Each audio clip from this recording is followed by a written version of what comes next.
Good evening and welcome everyone to our shiur tonight, which we're going to be discussing the uniqueness of Erev Pesach that falls on a Shabbos. Now, before we begin, we would like to thank our sponsors for today's shiur. So thank you first to Haim and Mirel Musaji, who are sponsoring to commemorate the Yortzeit of Haim's father, Yaakov ben Haim, Zichrono Livracha, and for Haim's brother, Sion ben Yaakov, Zichrono Livracha. So we do thank you very much for the sponsorship. Neshama should have an aliyah. I would also like to thank Shirley Zuck, who's sponsoring to commemorate the yahrzeit of her mother, Rachel Soberman, Rachel Golda Bat Avraham Chaim, Zichrona Livrocha. So thank you very much, Shirley and Zuck family, for sponsorship. Neshama should have an aliyah. Also like to thank Rabbi Mark and Helen Breslau, who are sponsoring to commemorate the yahrzeit of Helen's very special father, Ephraim Fischel, Ben Rafael Yechiel Meir, Zichrono Livrocha, was Nifter in Eretz Yisrael. We do remember that. So thank you very much, Rabbi Mark and Helen, for sponsorship. Neshama should have an aliyah. So we do thank you. Okay.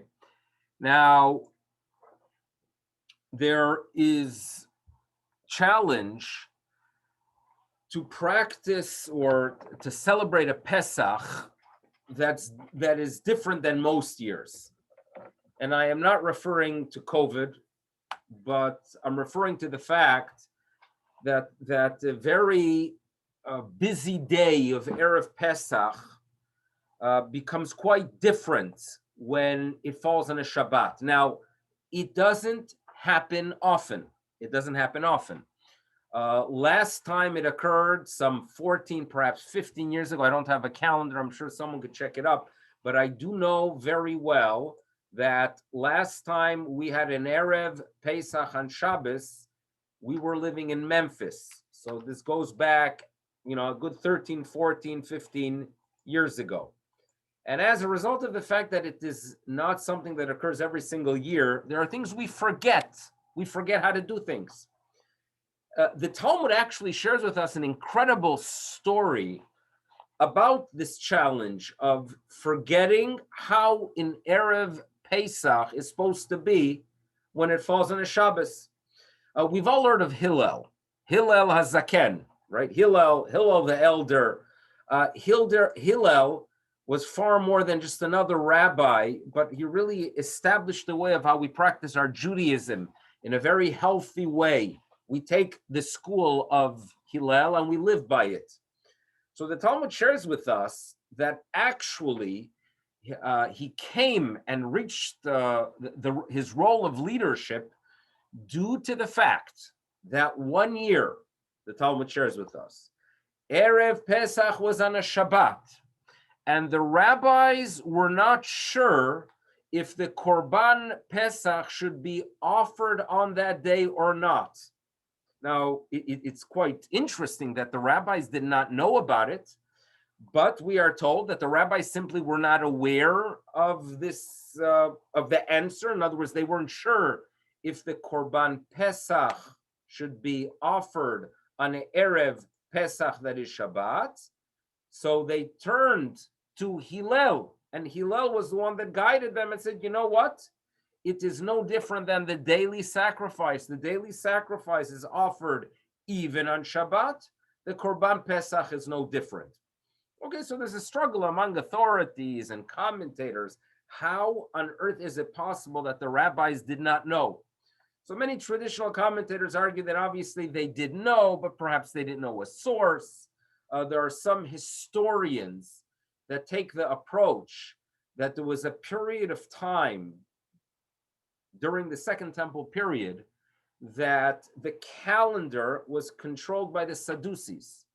The Tzdukim always wanted Shavuot to take place on a Sunday, And therefore, as a result, they always wanted the first day of Pesach to be on a Shabbos. So in Erev Pesach and Shabbos did not fall for an extended period of time due to the fact that the Sadducees, who were in control, manipulated the calendar. So this is an approach that is shared by some.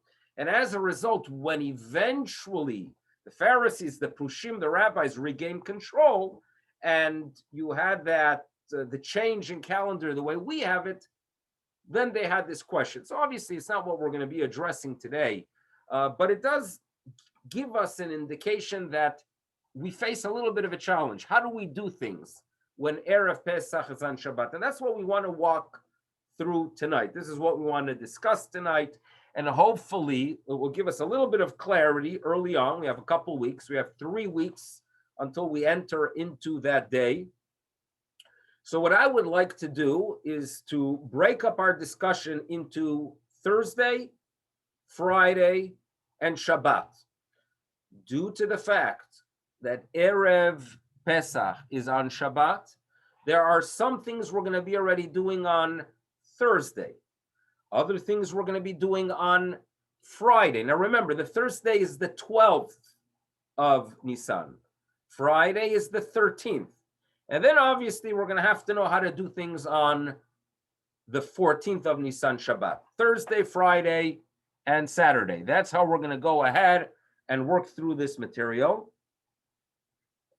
I do hope, Bezrat Hashem, in tomorrow's bulletin, Shul bulletin, to have a list, a provided list that you could print out and you can have it handy. And it's, again, a few weeks beforehand. So if there's anything you do feel that perhaps we could mention, should mention, make an adjustment, feel free to contact me, because we have plenty of an opportunity. We have a few weeks where we could go ahead and address issues that relate to the uniqueness of this year. So we're going to start off on Thursday morning, 3 weeks from now. Thursday morning.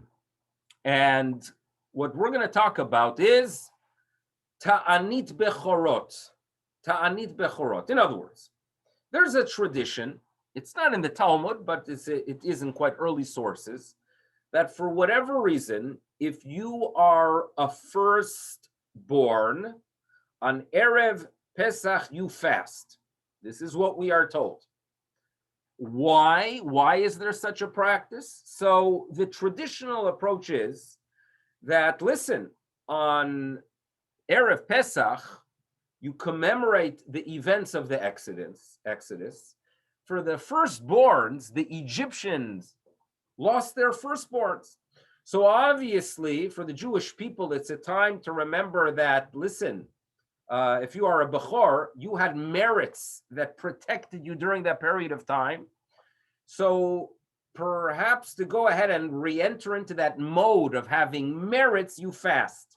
Now, obviously, you realize that these explanations create some level of difficulty. Perhaps they should even celebrate for the fact that they survived.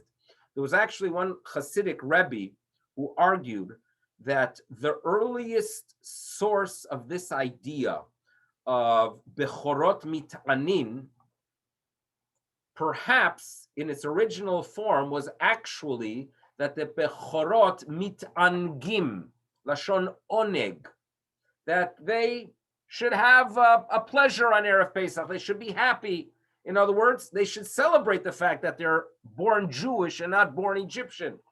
So this is an explanation that's given. Bottom line is, and reality is, throughout the ages, right? We're going back some 1,300 years. There has been a practice of the firstborn fasting on Erev Pesach. We'll talk soon about how we get around it. I would like to also share that Reb Shlomo Zalman Auerbach presents a very different explanation for the fasting, which makes sense. You know, the firstborn were actually the ones that were supposed to serve as Kohanim. They were the ones that were supposed to represent families in Jerusalem, be those spiritual leaders. But as we all know, due to the sin of the golden calf, due to the Chet HaEgel, they lost that opportunity. There is one day a year when it becomes very, very obvious that it is not the Bechorot, not the firstborns, who are involved in the temple service. And that was Erev Pesach. Erev Pesach was a very busy day. We have no doubt that there were many Jewish people that throughout the year perhaps did not have the opportunity and ability of making their way to Yerushalayim, but for Erev Pesach, they were there. So imagine you're a firstborn. You come to Yerushalayim, and you see the Kohanim being very, very busy, doing something quite incredible, something very meaningful. And you remember, you know what? It was due to the fact that my ancestors sinned with the golden calf. So therefore, it is a day, in the words of Reb Shlomo Zalman Auerbach, mit avlim al kach. They mourn the fact shenilkach mehem avodat hamikdash, that the service in the temple was removed from them. Fine. So these are insights. As we all know very well, to fast Erev Pesach would be very challenging. Number one, it's a busy day. You have a lot to do. Number two, think about the food you're going to be consuming at the Seder night. Now think about the food you're going to be consuming at the Seder night after not eating the whole day. Right? Can you imagine what your stomach will be saying to you when you start putting in the matzah and more matzah and the moror and the 4 cups of wine after not eating? Your stomach will be very unhappy with you. So therefore, for some time already, although there were old timers, and I'm sure you could remember interacting with people of the past who perhaps would actually fast, Minhag Yisrael, and this is a highly, highly recommended Minhag Yisrael, is to participate in a Sudas mitzvah, to participate in a festive mitzvah meal. And by participating on Erev Pesach at a Sudas mitzvah, your eating throughout the day is really a continuation, and that releases you and that frees you from fasting. And this is what we have been doing. It was something, although I am not a firstborn, but as you know, the tradition is that if you do have a firstborn, so until they become responsible for their own actions, the father takes that responsibility. So for the 13 years that my Uzi was a minor, I was very, very careful to either make a siyum, and I think every single year I did make a siyum because I was not going to fast. No way. And I continue, obviously, with that tradition of making a siyum. And be'ezrat Hashem, 3 weeks from today, Thursday morning, I think it's going to be around 7:40 a.m., there will be a siyum over Zoom. And there's no question, please, no one should drag up. It works. You participate. If you're a member and you feel a connection to my study of Torah, my celebration of completing a tractate, Bezrat Hashem, I'm going to be completing tractate Pesachim, is your celebration. So if you tune in, if you are a firstborn, and you tune in Thursday morning, Bezrat Hashem, on Zoom, and you hear me completing it, you celebrate as I celebrate, and then sit down and have some good food. And this year, on Thursday morning, you could have a nice breakfast with a good bagel. You don't have to worry about the chametz. It's not Erev Pesach. Now, I mentioned Thursday, but that is something I would like to address, because this year, and here we go, this is going to be issue number 1 that we have to clarify. When Erev Pesach falls on Shabbos, what do you do with the siyum of Bechorot? So you know how many answers there are? How many opinions there are? 3 opinions, right? You know the rule that in Judaism, when you ask that question, you're always going to have 3 opinions.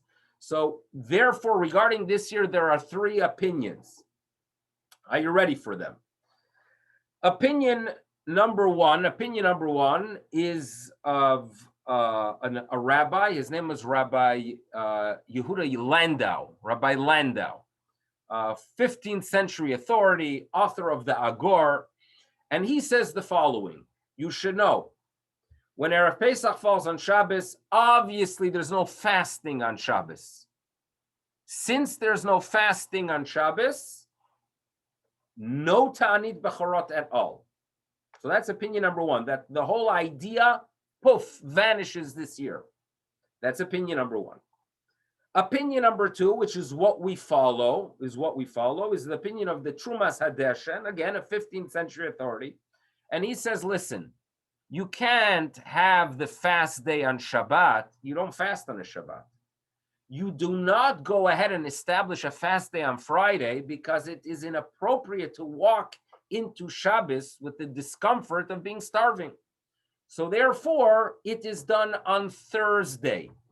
Okay, the Ta'anit Bechorot is done on Thursday, the 12th of Nisan. And that is what we follow. What's opinion number three? Opinion number three is actually that it's done on Friday. And I'll share with you an interesting story that there was an Erev Pesach on Shabbat when we were in Chile. So this is either in the year 93 or 94, probably 1994. I don't remember exactly. And the head of the kollel there, obviously on Thursday we had a siyum. The next day on Friday, he made another siyum. And he said that I would like to be machmir just in case the opinion follows those who say that Ta'anit Bechorot is on Friday, I make another siyum. Now, there's nothing wrong with another siyum, nothing wrong.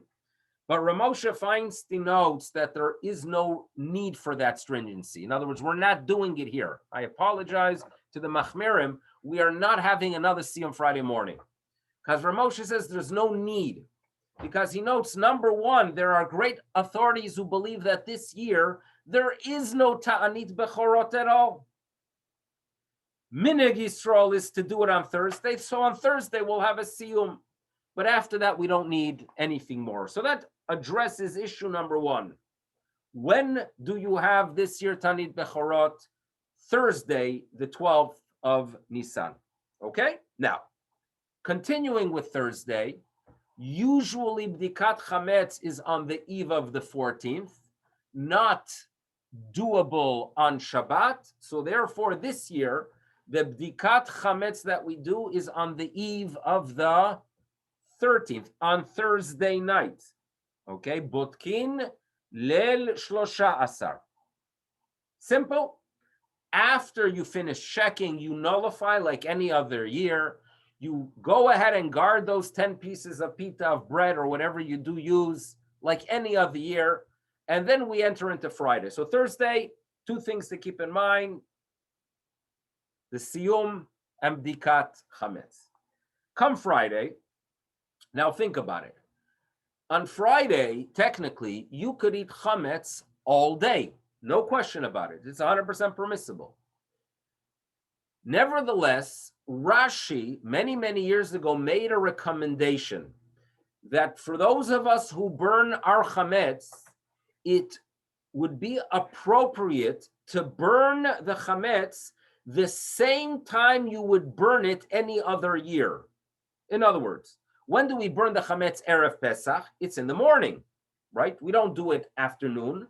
The ideal time is around, let's say, 10 a.m., 11 a.m. You have that window.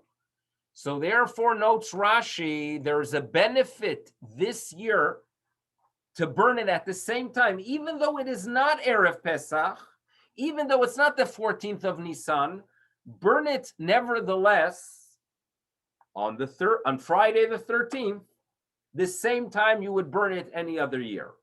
Why? So Rashi notes that you don't want people to get confused in this future. You don't want, if let's say you're going to start burning it late in the afternoon, which, technically you could, but what if a child sees you burning chametz late in the afternoon, and the child in future years would not remember that year was unique because the burning was not on the 14th, but the 13th. So therefore, Rashi makes that recommendation, which we follow. The burning should be in the morning. Now, this idea I know is very true. I have memories from Mexico as a child that, again, it was Erev Pesach on Shabbat. And it probably was either 1978 or 1979. And I still remember that it was late in the afternoon, Erev Shabbos. Someone came knocking on our door with a document to go ahead and authorize my father, alav hashalom, to sell the chametz. And my father said, oh yeah, I just sold it. Fine. Now, that was late in the afternoon. And for a 8-year-old or a 9-year-old, what they walk away with is the fact that the father slash the rabbi sold chametz late in the afternoon. Now, later years, I did not remember the fact that that was not Erev Pesach. That was Erev Shabbat before Erev Pesach. But the confusion is something that should be expected. And as a result, I appreciate what Rashi tells us, especially for those who are doing it with children. The burning, getting rid of the chametz that's not going to be needed for Shabbat, should be done in the morning. Okay, so that is piece of information number two. Piece of information that relates to Friday. What about the sale of chametz? The sale of chametz. So here comes something interesting. Obviously, I would like to have all the documents ready early in the morning because, technically the sale might take place in the morning. However, the hour of transaction will actually be towards the end of the day. And let me explain to you why. When we talk about the sale of chametz, we've talked in the past about the history, how it developed. Meaning, go back 500 years ago, people were not authorizing their rabbi to sell chametz. What was taking place was you got rid of what you have, your cupboards were empty, and then you would have Pesach food. Times changed, especially in the beginning of the 17th century, where Jews got heavily involved in the whiskey industry. And as a result, it was impossible for them to get rid of all their chametz. And obviously, there's no expectation that they actually hand over their barrels upon barrels of whiskey to a non-Jew. So therefore, the system that we are familiar with, that you have chametz in designated areas, you record those areas in a document, you hand it over or email it to the rabbi, and the rabbi sells it as your agent to a non-Jew, that came into existence at that point. It's important to remember that the rabbi is not selling all your chametz. He is selling your chametz that is in designated locations. In the document itself, it will say specific areas. Okay, have specific designated areas. All right, chametz in cupboard in kitchen. Chametz that is in a cupboard that is labeled chametz or labeled sold to non-Jew. Or chametz that has on it some red tape, okay? Have it designated. This is something we've discussed in the past, and it's something that will be done. Now, although your rabbi might sell that chametz already in the morning, the hour and time of transaction in the document will be later in the afternoon, right around candlelighting, for the simple reason. Throughout Friday, I have no doubt that people might still be taking some chametz out of their cupboard and eating it, right? So I don't want to go ahead and have the actual transaction taking place 10 a.m. because if I sell it to a non-Jew 10 a.m., at 3 p.m., you shouldn't be grabbing some last Cheerios before Pesach. So therefore, although the negotiations and the transaction will take place in the morning, the hour of transaction mentioned in the document will be right before Adlakat Nerot. So I give you the option of still enjoying your chametz in your cupboards up until Shabbat. Once candlelighting time comes, you must view all those cupboards that you recorded in your document as no longer yours. They're sold. They are sold, period. Now comes the question, wait a second. What if I want to still have some chametz on Shabbat? What if I want to have some bagels for breakfast early morning, Erev Pesach? I'm going to go to davening early. I'll come home. What if I want to have some chametz? No problem. Don't include that chametz in the sale. Leave it out and enjoy it. But those areas that you are selling on Shabbat, they are no longer yours. This is an important piece of information. We're going to very soon talk about what we're going to be using as bread on Shabbat. That's going to be an important discussion. But what's relevant for us regarding Friday is, number one, try to burn it in the morning. Number two, remember that the transaction might take place in the morning. You're going to own the chametz throughout the day. Late in the afternoon or right before Adlakat Nerot, it's no longer yours. Okay? There was actually an attempt by one rabbi to argue that since we are concerned that children might see us doing specific things on this Friday, and in their mind approach the day like Erev Pesach, perhaps we shouldn't be eating any chametz in the afternoon after burning chametz, but we don't follow it. Okay, in other words, it's a unique year that in the morning at 10 a.m. you could go ahead and burn your chametz, and then afterwards enjoy a bagel. Now, due to the fact that the burning is not on the 14th, so this is another piece of information, it will be in the bulletin. Most years, right after burning your chametz, you nullify all chametz. Kol chamira v'chamia. You make a declaration that all chametz is like dust of the earth. This year, you will not make that declaration after burning the chametz, but rather wait until Shabbat to make it, which we'll discuss very, very soon. Okay, now comes the big question. The big question has to do with the fact, what am I going to make motzi on? In other words, I assume that most of us are going to follow the recommended practice that we enter into this Shabbat, right, the 14th of Nisan, with our house all Pesachdik. All dishes are going to be Pesachdik, and all food is going to be Pesachdik. The question is, what are we going to make motzi on? And the problem is due to the fact that there is a period of time before Seder night when we don't eat matzah. So, okay, Friday night, I'm going to have everything Pesachdik, but what am I going to make motzi if tradition teaches us that there is a period of time before the Seder that you don't eat matzah? Now, how long is that period of time? So there are 5 opinions here.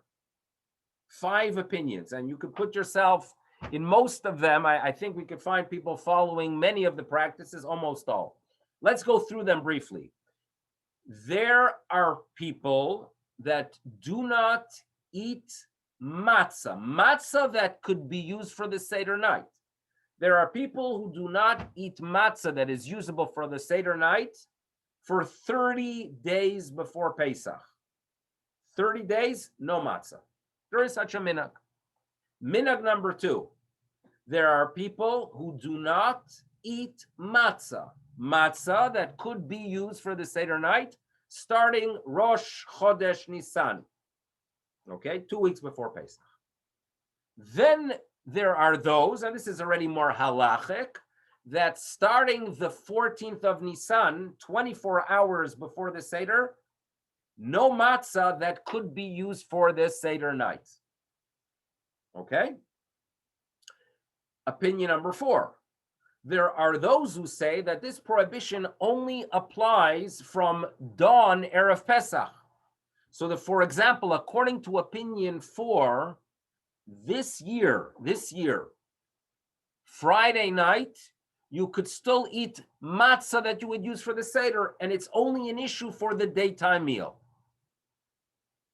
Opinion number 5, which is not followed, that the prohibition only starts at the moment you are no longer allowed to eat chametz. Bottom line, la halacha. In other words, I'll tell you my own practice. My own practice is I follow somewhere between opinion 3 and 4. In other words, the practice is, obviously, I'm not a big a matzah man that I can't wait to eat it a few weeks before, but basically I follow the practice that 24 hours before the Seder, I would not eat a matzah that is usable for the Seder night. Okay? So now we have a little bit of a problem on this Shabbos. What am I going to use? My dishes are Pesachdik. The food is Pesachdik.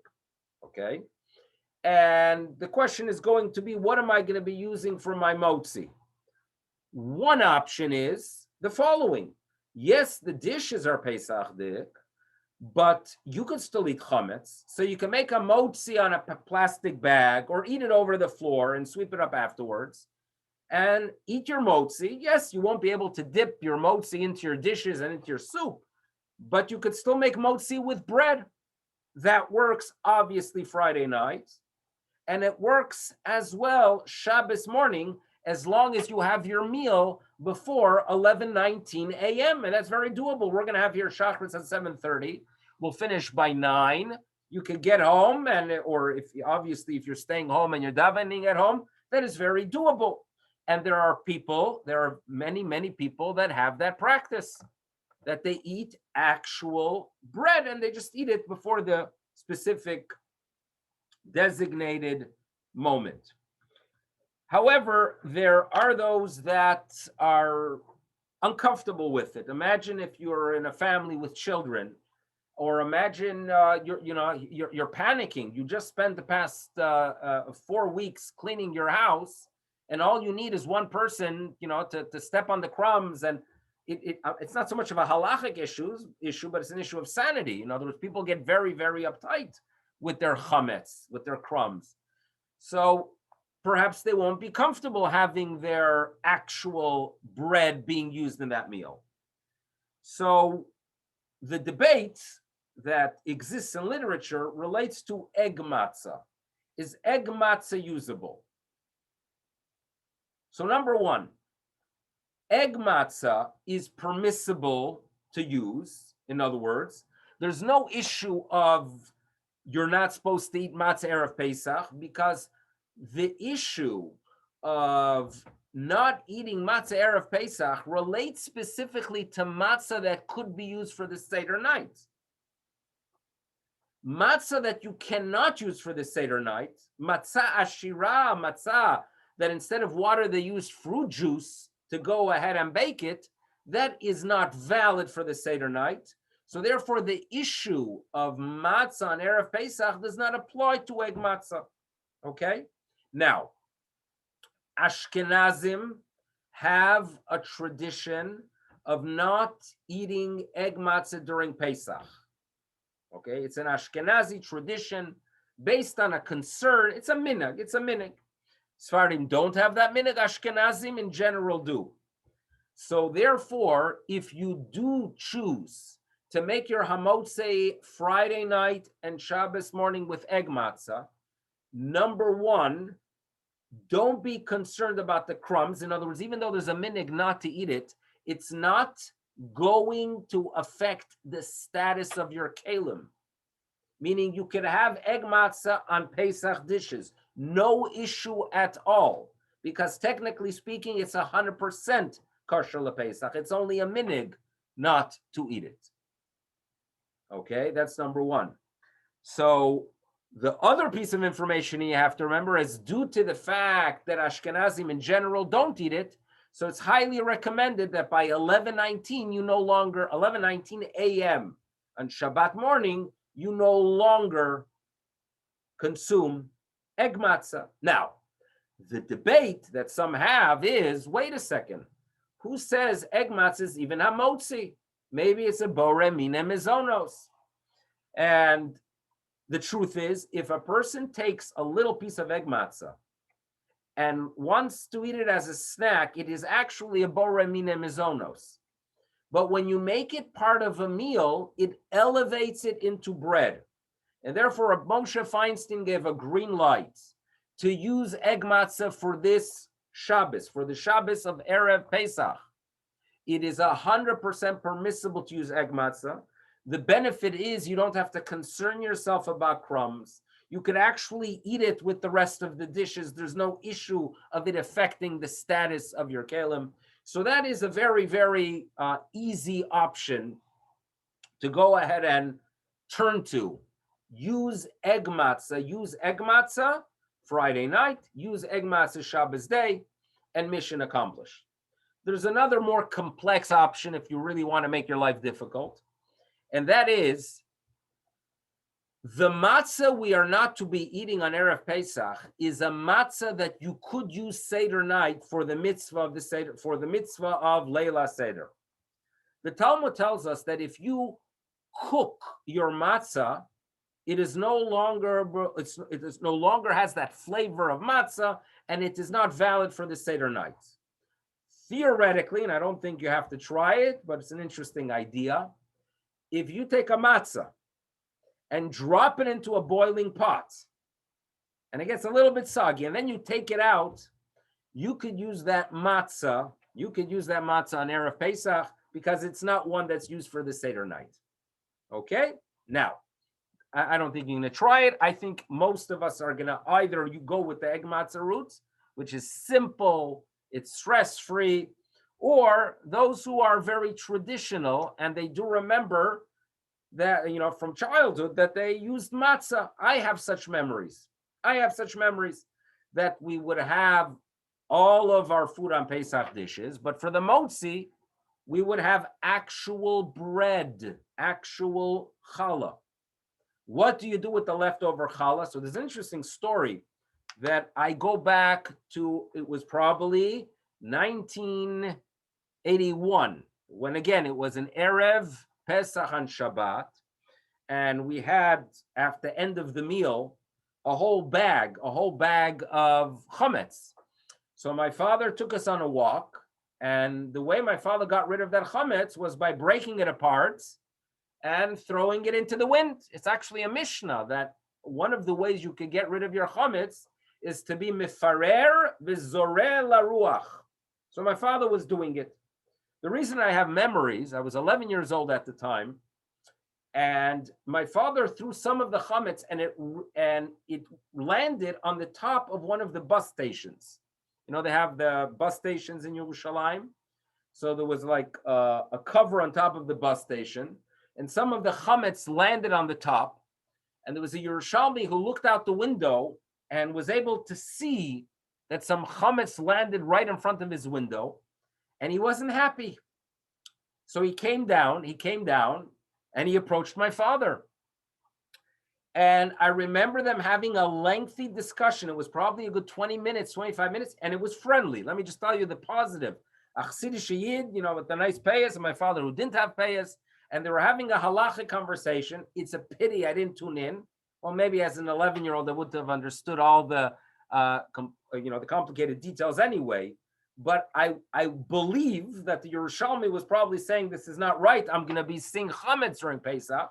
And my father was saying to him, there's nothing wrong with seeing if you don't own it. In other words, it's hefker, it's ownerless. There's no issue.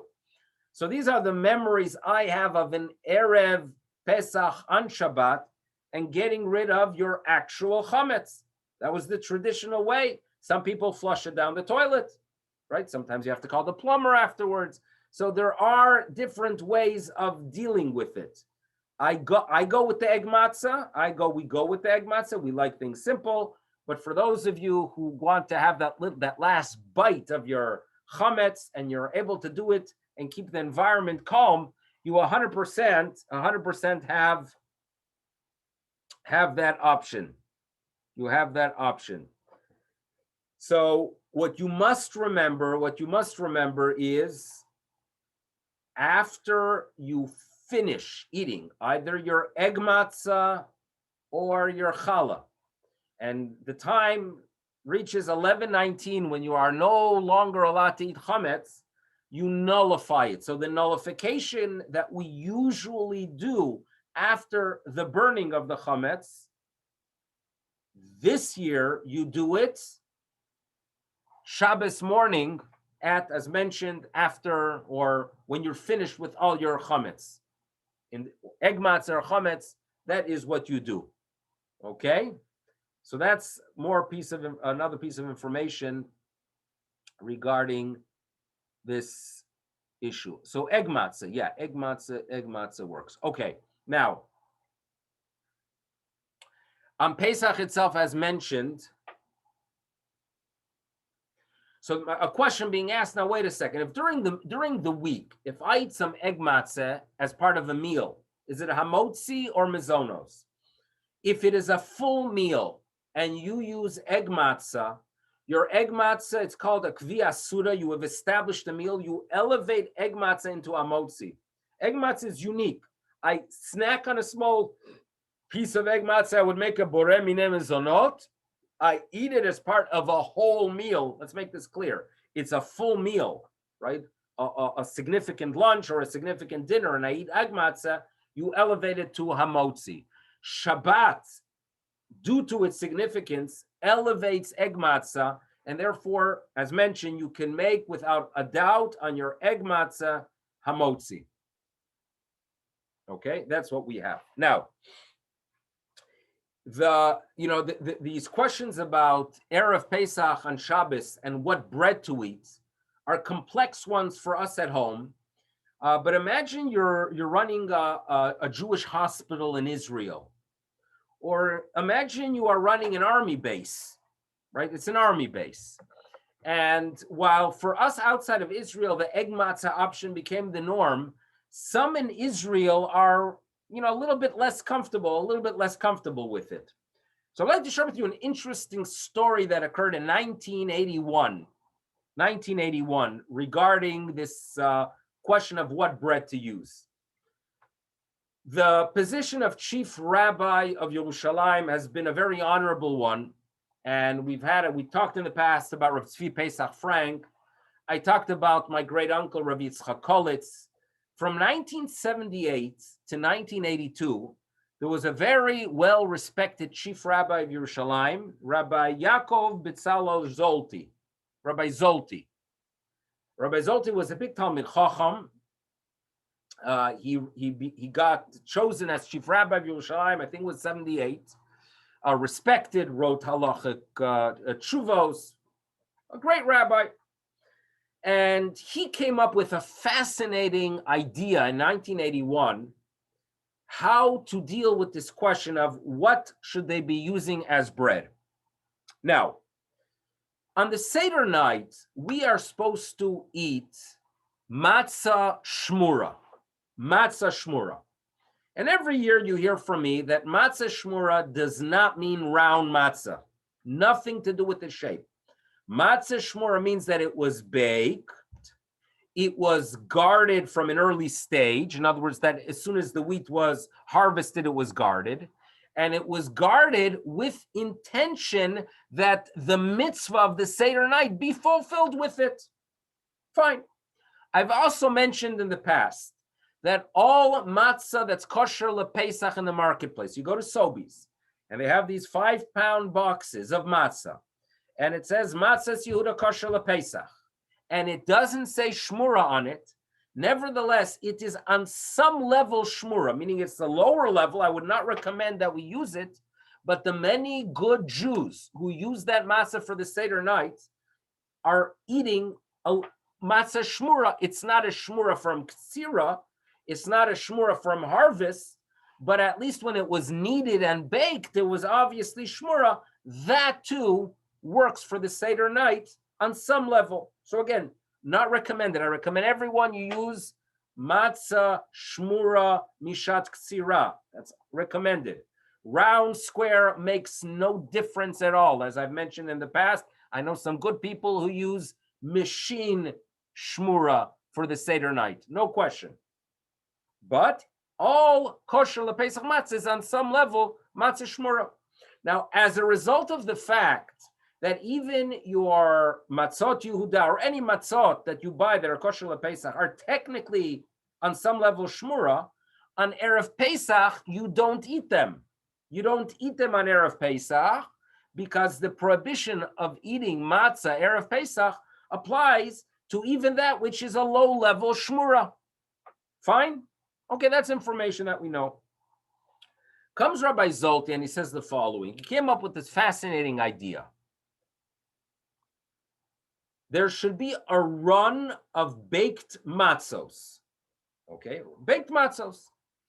And there should be mashgichim standing there as they bake it. The mashgichim should be declaring as it is being baked, and the individual who's pressing the button for the kneading bowl, and the individual who's pressing the button for the oven, should make the following declaration as they bake a specific batch of matzos. As they are baked, they declare, Shelo l'shem matzot mitzvah. In other words, there should be a run of matzos, that there would be a clear statement, which indicates intention that they are not for the sake of a mitzvah. Those matzos, where you specify that they're not for the sake of a mitzvah, cannot be used for the Seder night because you specified, right, what's known as a kavana mitnagedet.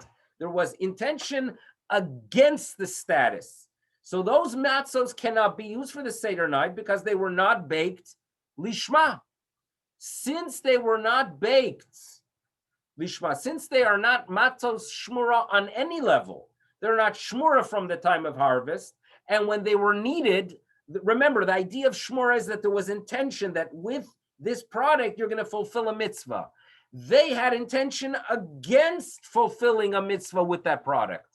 So therefore, technically speaking, argue Rabbi Zolti, they cannot be used for the Seder night. And since they're not valid for the Seder night, there's no issue of eating them Erev Pesach. So he came up with this brilliant suggestion that for hospitals and for army bases, these are the matzos that they should go ahead and eat on Erev Pesach. Now, as you can imagine, other rabbis were not happy, right? With such an ovation, they were not happy with. And it made a major to-do. It was the big to-do in 1981. I read about it obviously later, about the matzos of Rabbi Zolti. Would it work or not? So this was an exciting discussion. I don't know how far it went. I don't know. But the creativity is something that is impressive. You will not find it in the marketplace nowadays, that's for sure. So Rabbi Zolti matzos cannot be found. But the idea does teach us something. I think it's an interesting one. Now, a discussion that many people have is, wait a second. Fine, let's say I want to use egg matzah. And you told me that I must finish eating my egg matzah by 11:19 a.m. Correct? That's what we're going to do. What about Suda Shlishit? I tried to go ahead and eat shalashudas on Shabbos. What am I going to eat in the afternoon, right? I obviously can't eat matzah. I obviously can't eat chametz. And based on the Ashkenazi minhag, I can't eat egg matzah, right? What do I do? Right? It is mentioned that Rabbeinu Tam, centuries ago, ate in the afternoon egg matzah, but we have a minhag that's not like that. What do I do? So there are two schools. School number one is that they eat their meal Shabbos morning, bench, go out for a walk, come back, wash again to have their Sudash Lishit with bread. It's a practice that's by some works, by others not. I'll tell you what the Ramah tells us to do. And this is what I do. The Ramah tells us that you could fulfill Sudash Lishit with dagim, with perot. There are other things to eat. Right? As a child, I always had this thing that Erev Pesach, there's nothing to eat. I don't know why. And I would ask my mother, what's there to eat? And I would eat potatoes and eggs. It wasn't so tempting as a 9-year-old.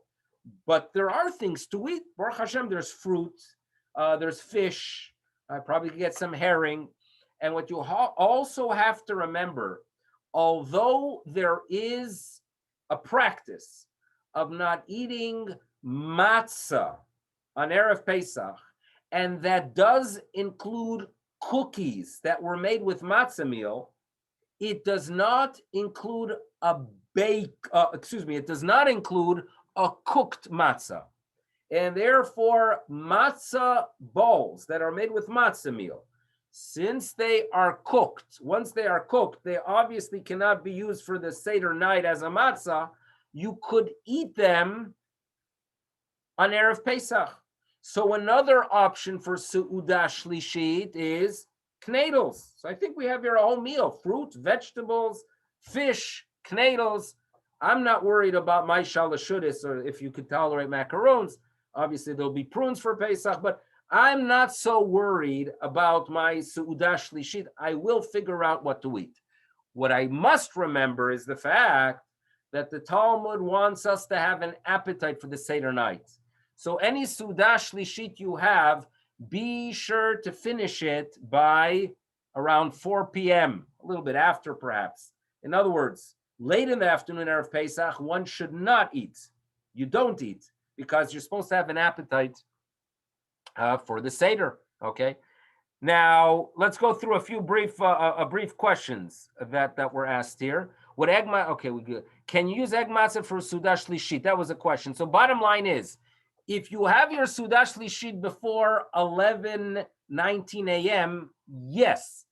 Due to the fact that most of us, I would assume, are going to have Sudash Lishit in the afternoon, we do not eat egg matzah at a time that we don't eat chametz. Ashkenazim, for whatever reason, it's a minhag. I'm not going to use the word stuck with, but it's a minhag that we follow in this day and age.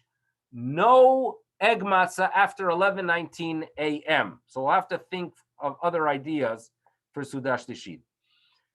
Okay, airline, I was asked about that. Airline meals with egg bilkalach say that they are mizonos and are part of the meal. Okay, so, we were talking a little bit about a bread that was baked with fruit juice, that if I make it part of a whole meal, it becomes hamotzi. If I eat it as a snack, it's a mizonos. So I think Josh and Liz are asking, what about when you're on an airplane? I remember something called airplane from the old days when people used to fly. So I remember on an airplane, you would get a tray and they would give you a bilkale and it would say mizonos. And the reason it's mizonos is because it's impossible to eat a full airline meal. You'll get sick. It's not really edible. So they know very well that you can only snack a little bit of something and then realize it's no good. And, my mother once complained, I remember, to KLM that she got a meal and it was bad and she returned it to the stewardess. And she has no doubt that when she flew 9 months later, they handed her the exact same meal. That's what she argued, right? So an airline meal, not what, you're going to be a full meal from an airline meal. You're forgetting what the airline meals were about because it was so long you haven't been on a plane. Okay, so the next question, would Reb Zolti idea been a problem if some of those matzos got mixed up with the Seder matzos? Okay, by the way, when Reb Zolti came up with his idea, many rabbis were very unhappy with his suggestion. Some of them were concerned, what Josh and Liz are mentioning, that, hey, you might mix them up, which is a real problem. So obviously they would have to be made in a different shape, but it was not something that became popular due to their concerns. What is the earliest time to begin the Seder? Okay, so the earliest time, the Seder night has to be after dark. And what do you mean by dark itself?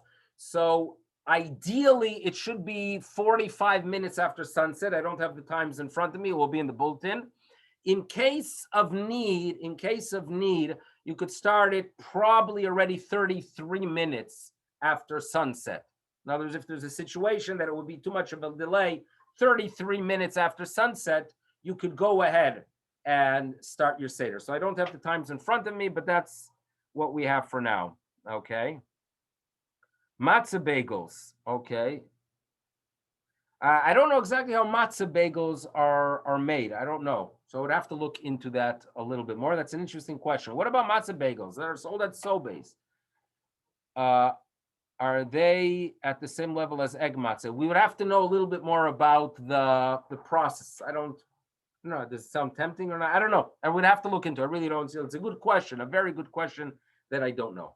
Anyway, that's what we have. I hope we would have that. We'll have the opportunity to continue this communication. If anyone has questions or suggestions of what could be added to the bulletin regarding this unique year, hopefully we gained a little bit of information. Again, I would like to thank our sponsors.